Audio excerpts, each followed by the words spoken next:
নড়াইলের নাসিম ভাই হাতে স্ট্রাইকার পেয়েই কিন্তু বেইজের গুটিটি খুব সাবধানতার সাথে খেললেন। আবারও কিন্তু বেইজের গুটি প্রতিপক্ষের গুটি ডাউন দেওয়ার চেষ্টা, সুন্দর। ও নো নো নো, যাক রক্ষা, পকেট হয়ে যাচ্ছিল প্রায়।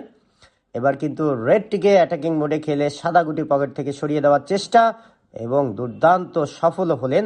হাতে কিন্তু শিওর কাভার রয়েছে নড়াইলের নাসিম ভাই। শিওর কাভারটি কমপ্লিট করলেন এবং একটি গুটি উঠিয়ে নিলেন। দুর্দান্ত প্রতিভাবান খেলোয়াড়।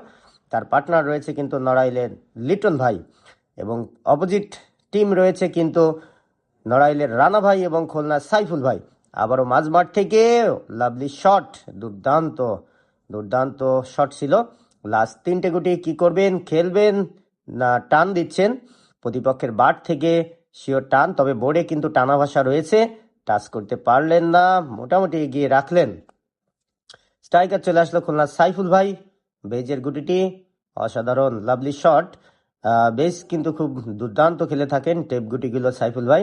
আবারও মাঝমাঠ থেকে শিওর পকেট করার চেষ্টা, দুর্দান্ত। তবে এই বোর্ডে কিন্তু অনেক ধরনের সমস্যা রয়েছে, শিওর গুটি পকেট হয় না।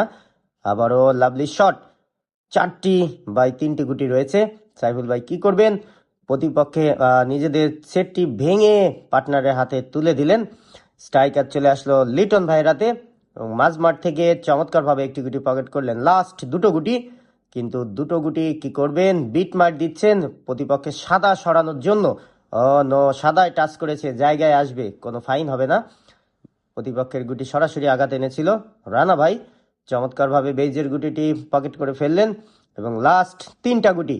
পারবে কি রানা ভাই এখান থেকে ফিনিশ চান্স লুফে নিতে এবং 2টি পয়েন্ট লুফে নিতে? অসাধারণ। আর মাত্র দুটো গুটি। সিম্পল খেলার চেষ্টা, শিওর খেলার চেষ্টা, নোট আছে এবং চমৎকার। আরেকটি গুটি পকেট হয়ে গেল। লাস্ট গুটি দিতে পারলেই কিন্তু 2টি পয়েন্ট লুফে নিবেন নড়াইলের এই 64 দলীয় টুর্নামেন্ট থেকে। চমৎকার।